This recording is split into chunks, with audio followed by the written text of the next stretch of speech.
안녕하세요. 인코랩TV 김승철입니다. 2019년 11월 제네시스의 첫 SUV인 GV80이 출시됩니다. 상세한 분석 영상은 정확한 가격과 스펙이 공개되는 11월 출시 시점 이후에 다시 준비해 드리겠습니다. 오늘은 GV80의 등장으로 영향받게 될 수입 SUV는 무엇인가를 예측하는 두 번째의 영상입니다. 다시 한번 이런 질문을 해보겠습니다. 가격대가 비슷하다면 한국 소비자들은 어떤 선택을 하는 편입니까? 제가 생각하기엔 이렇습니다. 가격대가 비슷하다면 한국 소비자들은 이왕이면 더 크고 편안한 차를 선호합니다. 이왕이면 브랜드 가치, 즉 이름값이 더 높은 차를 선호합니다. 오늘 영상에서도 이 기준에 따라 단순하게 예측해 보겠습니다. GV80의 예상 가격대인 6천에서 8천만 원대라고 했을 때 구입 시 함께 고려될 수입 SUV에는 어떤 모델들이 있을까요? 오늘은 영국과 스웨덴 브랜드의 모델들만 살펴보겠습니다. 스웨덴에 볼보가 있습니다. 볼보의 SUV에는 XC90과 XC60이 차의 세그먼트와 가격 면에서 GV80의 사정권 안에 놓이게 됩니다. 그리고 영국으로 넘어가면 랜드로버가 있습니다. 레인지로버 계열에서는 벨라 그리고 이보크가 있고요. 디스커버리 계열에서는 디스커버리와 디스커버리 스포츠가 있겠네요. 그리고 마지막으로 제교가 있는데요. 제교에서는 F페이스와 E페이스가 있겠습니다. 제네시스 GV80은 이들의 판매에 영향을 미치게 될까요? 저와 함께 예측해 보시겠습니다. GV80과 동급인 볼보의 모델은 XC90입니다. 최근 페이스리프트와 함께 상품성이 좋아졌죠. XC90은 이렇게 5가지 모델로 판매되고 있습니다. 디젤 엔진인 D5가 옵션에 따라서 8,030만원과 9,060만원이고요. 휘발유 엔진인 T6가 9,550만원, 그리고 플러그인 하이브리드 모델인 T8 인스크립션이 1억 1,020만원, T8 엑셀런스가 1억 3,780만원입니다. 볼보의 모든 휘발유와 디젤 엔진은 4기통 그리고 배기량이 2000cc라는 공통점이 있습니다. 그렇다면 제네시스 GV80은 볼보 XC90 판매에 영향을 미칠까요? 제가 보기엔 영향이 거의 없을 것입니다. 그렇게 보는 두 가지 이유를 말씀드리겠는데요. 시장을 지배해오던 독일 3사의 대안으로서 볼보에 대한 사람들의 호감이 있겠고요. 두 번째로는 가격 차이가 크지 않다면 조금 더 지불하더라도 고급차를 사려는 심리 때문입니다. 볼보가 제네시스보다 더 상위에 있는 고급 브랜드냐라는 물음에는 개인마다 생각이 다를 수 있겠습니다. 그렇지만 우리나라 사람들의 정서상에 아직도 높은 벽이 있는데요. 그것은 바로 선택의 기준을 수입차와 국산차로 나누는 것입니다. 제네시스가 벌써 국내에서 10년 넘도록 발전에 발전을 거듭해오고 있지만 여전히 제네시스는 국산차일 뿐이다 라고 하면서 선택 후보 목록에서 제외시키는 분들이 많이 계시는 상황은 제네시스에게는 넘어야 할 숙제입니다. XC90의 크기에 비해서 4기통 엔진은 작지 않느냐는 반문을 할 수 있지만 앞서 말씀드렸던 이유들 때문에 볼보의 인기에는 영향이 되지 않을 것입니다. XC90의 동생으로 XC60이 있습니다. 두 가지의 디젤 모델과 한 가지의 휘발유 그리고 플러그인 하이브리드가 있습니다. 가격대는 6천 초반부터 8천 초반대입니다. GV80보다는 분명히 아래급이지만 가격적으로는 GV80과 겹칩니다. XC60의 운명은 어떻게 될까요?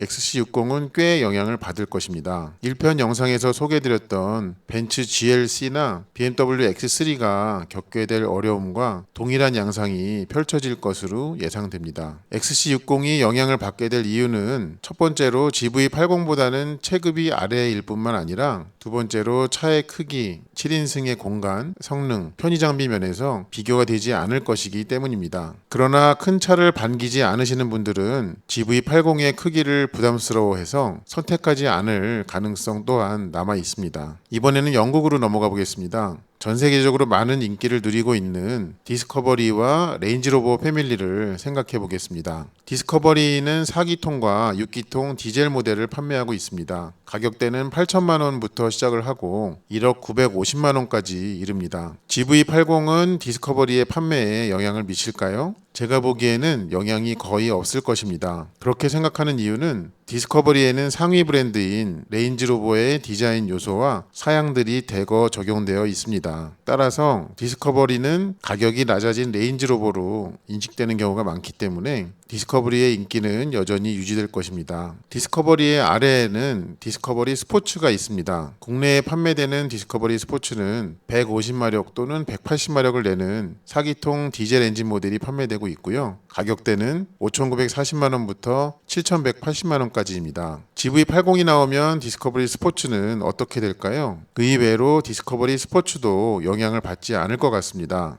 사람들이 디스커버리나 레인지로버를 좋아하는 이유를 생각해 보아야 합니다. 가족을 위한 자동차여야 한다는 것 외에 어떠한 도로라도 주파할 수 있을 것 같은 전천후 자동차라는 이미지가 선택의 이유로서 크게 작용한다고 봅니다. 정작 구입해놓고 도심이나 포장도로 위주의 환경에서 사용하느라고 그 능력을 제대로 다 쓰기 쉽지 않더라도 말이죠. 이런 이미지까지는 GV80이 해소해주지는 못하는 영역이기 때문에 디스커버리 스포츠 또한 영향을 받지는 않을 것으로 봅니다. 레인지로버에서는 두 가지 정도가 GV80과 경쟁이 될 것인데요. 차의 급으로는 벨라, 그리고 가격적으로는 이보크가 될 것입니다. 먼저 벨라를 보시겠습니다. 벨라는 D240과 D300이라는 디젤 모델과 P380이라는 휘발유 모델이 판매되고 있습니다. 그런데 가격대 면에서는 D240 정도만 GV80의 사정권 내에 있습니다. 나머지 D300이나 P380은 1억 1천만 원대부터 가격이 시작되기 때문에 경쟁 관계라고 말하기는 힘듭니다. 벨라 D240 또한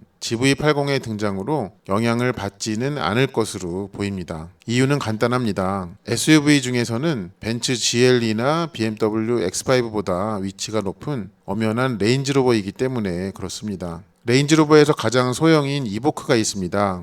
두 가지 엔진의 디젤 모델과 한 가지 엔진의 휘발유 모델이 판매되고 있는데요. 모두 4기통 2000cc 엔진입니다. 가격대는 6,710만원부터 8,120만원까지입니다. 이보크는 GV80에 영향을 받을까요? 이보크는 GV80의 영향을 전혀 받지 않을 것입니다. 이보크를 선택하시는 분들은 가족용 자동차를 찾으시는 것은 아니기 때문입니다. 마지막으로 제규어에서는 F페이스와 E페이스를 경쟁 상대로 볼 수 있습니다. 현재 판매되고 있는 F페이스는 4기통 디젤 엔진인 20D가 옵션에 따라서 7,110만원부터 7,940만원까지이고요. 6기통 디젤인 30D는 1억 260만원인 S트림 하나만 나오고 있습니다. F페이스는 GV80의 등장으로 어떻게 해야 될까요? 다소 영향을 받을 것으로 보입니다. 제규어라는 브랜드가 사람들에게 소유욕을 일으키는 동경의 대상인가? 라는 물음에 대해서 절대적으로 그렇게 보이지는 않기 때문입니다. 그런 이유로 다소 영향을 받을 것이라고 생각합니다. F페이스의 아래에는 E페이스라는 동생이 있습니다. D180이라는 디젤 모델, P250이라는 휘발유 모델이 판매 중이고요. D180이 5천만원 중후반대, P250이 6천만원 초중반대입니다. E페이스는 어떻게 될까요? E페이스는 GV80의 등장으로 많은 영향을 받을 것으로 봅니다. GV80과 맞비교를 한다면 수입차라는 것, 제규어라는 것 외에는 나은 점이 뚜렷하게 두드러지지 않기 때문입니다. 오늘 말씀드린 내용들은 어디까지나 저의 뇌피셜이고 실제 상황이 어떻게 전개되어 갈지는 GV80이 출시되고 일정한 시간이 흘러야 진정한 평가가 가능할 것입니다. 다음 영상에서는 GV80이 미국의 SUV들에 미칠 영향에 대해서 예측해 보겠습니다. 시청해 주셔서 감사합니다.